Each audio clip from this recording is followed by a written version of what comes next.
give you a little demonstration of how creation happens. And we're going to tell it to you in a sequence of conversation that will open within you an awareness that will make what we're going to say next and all the rest of this morning together, it will make it make sense to you in a way that perhaps it never has before. It is our desire to assist you in, first and foremost, understanding the magnificence of who you are. If we can say something today that will help you to lighten up on yourself just a little bit, if you can find more unconditional love about yourself, it would be so good for you. Because when you focus in your experience and you find reasons or conditions to not appreciate yourself or anyone, someone else, for any reason, you hold yourself in a discordant vibration. And the result is you don't feel good in the moment. But another result is, in that moment of negative emotion, you are actually practicing a thought and therefore encouraging a momentum of that thought, and therefore turning that thought that started out soft and simple and unimportant, not very much of a determination in what comes to you in terms of your point of attraction, of turning that thought into something that has enough momentum that it's a full-blown belief that then becomes a central part of your point of attraction. And that's the thing that is so ironic, because you are offering this thought which becomes a belief, and then it becomes a reality for you, and then you believe it. That's the best way for you to really cement a belief in. Offer a vibration that you didn't need to offer until you cause a reality that you didn't want to cause, and now you've got an experience that you have to face. It's reality after all. And then you say, of course I believe it. I lived it. Life taught it to me. And what we want you to understand is that you are teaching life how to be to you. Life isn't being that way to you willy-nilly. You are not here just to have life descend upon you and then observe it and accept it. You are the creator of your own reality. But we love you so much, you don't act like you know it. You are so often just observing things and taking your observation as if it is something that, because it is, then it is your responsibility just to observe it and then to comment on it and then to blog about it, and let's gather some statistics about it, and please, please, please, let's erect monuments about it too, so that no others ever do not accept the belief that we have created about the things that we do not want. Let's pass these beliefs on from generation to generation, because after all, we don't want these little buggers that are coming in to really believe that the world revolves around them. We don't want them to think that life is supposed to be good for them and they're supposed to live happily ever after. We need to teach them. Humans want to pass on what you know. We want you to pass on what you feel. We want you to find the vibrational core of who you are, to make sure that you're in resonance with source before you pass it on. But that's not the easiest thing, is it? Because you've got some thoughts going that have gathered some momentum, and the momentum is causing them to manifest, and the manifestations are something that not only you are noticing, but those around you are noticing too. And so it's not easy to get your eyes off the reality that already is, even though we so much want you to get your attention upon the reality that is becoming. But the is reality is so compelling, isn't it? There's so much texture to it, so much detail to it, so much momentum to it. And so we understand why it's compelling to you. But the what is not as rich as you make it out to be. You can get in the mode of being in awareness of what you are doing vibrationally without holding yourself so succinctly to the details of what is in terms of manifestation. And that's the thing that we wish with everything that we are to convey to you in a way that you can really hear us. Yes, there is a what is. There are conditions that surround you that have manifested into what is. There certainly is a reality that you could get together and agree in large part upon the components of what is. But what you mostly don't remember, and what we know so vividly, and what you mostly would do well to remember, and what we know so vividly, and what we wish to convey to you in a way that you will then remember it and get it active in your vibration. Yes, there is a what is that is manifested, but there also is a what is that is vibrational. And that vibrational what is, you can recognize it here and now by the way you feel, because you can feel the what isness of your relationship between your desires and your beliefs. That's what is too. In other words, when you want something and you doubt it, that doubt is what is right now. It's a what is too. When you want something but you have fear around it, that fear is an indication of a vibrational reality, a vibrational what is right now.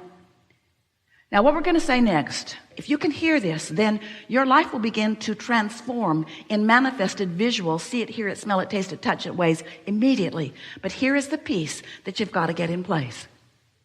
First, you have to accept that this is a vibrational world, do you? And that you are a vibrational player in this world. And that you are an extension of a vibration that is active and vivid within you. And that when you are in any moment resonant with that vibration, you feel the resonance of it in the form of powerful, positive emotion. And when you get sideways of it, when your thoughts, when your beliefs have introduced resistance into this equation of your focus right now, you feel the discord. You accept all of that? So here is the piece that we so want you to understand. As you stand here in your vibrational beingness, it is that vibrational beingness that equals your point of attraction. Your point of attraction, that point where you begin the process of turning thoughts into things, of turning something that is a vibration into something that you can realize with all of your physicality. We're talking about creation here. But we want you to understand that unless you get your eye, your sensor, your attention, your focus upon this emotional center that is yours, then you're likely to continue to perpetuate unwanted momentum. You say, there are so many things I want that more money would provide for me. And then even as you're saying it, you're feeling negative emotion because you're thinking, but I don't have that money that I want or need. So you've got both of those vibrations going on. So we say, well, let us help you clean up your vibration. So we talk to you about how you can get some money. And in your mind, you argue with us, well, I've been trying and I'm not getting any. And then we convey to you that there are many people who have been where you are standing. And then you argue with us in your mind that, yeah, you know, but you don't know what their circumstances were. You know somebody that inherited something, you really don't like that guy. And you know somebody who won the lottery, he's just a freak of nature. And then you begin remembering that you didn't inherit anything, and then you wonder why your parents didn't plan better so that you could have inherited something. And then you think about your spouse who spends like a wild banshee, and there's no point in ever trying to save anything because as fast as it shows up, it's gone anyway. And so we're trying to have a conversation with you about how you can have more money, but you're off to the races on how you feel about money. It's not because you are a bad creator. It's not because you are a negative thinker. It's because you've got momentum of those thoughts. Those beliefs have a lot of momentum going, and you just can't stop a train that's going 100 miles an hour that way and make it go 100 miles an hour that way all of a sudden. You wouldn't want to. It's hard on the contents of the train. You don't want it to be like that. So what we want you to understand is that, yes, out there in the details of the life that you're living, it is close to impossible to, in any short order of time, change the vibration, change the thought, change the feeling, change the emotion. It's just not likely. But you could do what you've been talking about doing for a long time as humans. You could discover an unconditional alignment. You could find at the heart of that the vibrational core of it. And here's what we mean. When you realize, or this is what we want you to realize, is that there is a point, an earlier point, where the momentum is easier to stop or easier to slow. There is a point in every conversation on every subject where it's easy for you to begin the momentum in the direction of what you want. And that's that emotional place. That's that emotional center. That's that unconditional place. Hear these words and try to feel the resonance with them just a little bit. So, all right, you got that, didn't you? Everything about that makes perfect sense. There's nothing within you that argues with any of that. It makes perfect sense.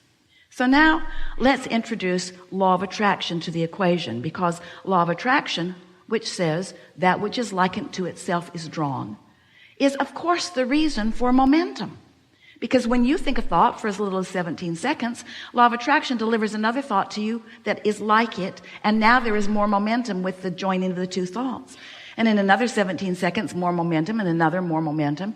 Cross the 68-second mark, and you've got momentum going. That's the point where you should have kind of wanted to get out in front of it before it bumped against you, because now when you get out in front of it, it might knock you down just a little bit. Momentum. So let's say that you are like a normal human, and you're thinking about your day, you're thinking about your life, you're thinking about your world, you're thinking about the personal things and the not so personal things. You're thinking a lot of thoughts. You're engaged with life. And some of the thoughts you think serve you really well. Some of the thoughts you think don't serve you so well. But you're just thinking thoughts because there's thoughts to be thunk, right? So here is this thought about something that you want, and you're thinking about this thought of something that you want, and it starts in a gentle place. Let's say that you started early enough in the day that it was easy to get it going in that direction. So you're thinking about what you want on this subject. It might be a lover, it might be financial remuneration, it might be purchasing business real estate, it could be any number of things. So you're focused upon this desire, and so far so good. You're thinking about it, and it feels good to you to think about it. It feels fresh, feels exciting. The idea of it really feels good to you. So you're thinking that thought, and then because you've got a belief that contradicts it, that's in the vibrational vicinity of that subject, you think, but I cannot really afford that. So now you've got this thought of what you want and this contradictory thought about it. And so you're not ever thinking two thoughts at the same time, but you're thinking them in close enough proximity to each other. I want it, but, I want it, but, I want it, but, that you've got a little vibrational wobble going here. You want it, but, so there's a little wobble going here. If you will step back right now and soothe that wobble, law of attraction is going to help you take that thought of desire to another place. But if you don't, the wobble's going to keep you from moving purely forward with that thought. So it goes like this. Let's say you don't catch it because it didn't feel very big. It wasn't gut-wrenching. You didn't really even notice it. You're not that in touch with your emotions. You're not that pure about your non-wobble thought yet. And so you think about how you want it, but. And then you think about how you've wanted it for a while, but. And then you think about how you hardly know anybody that's got that.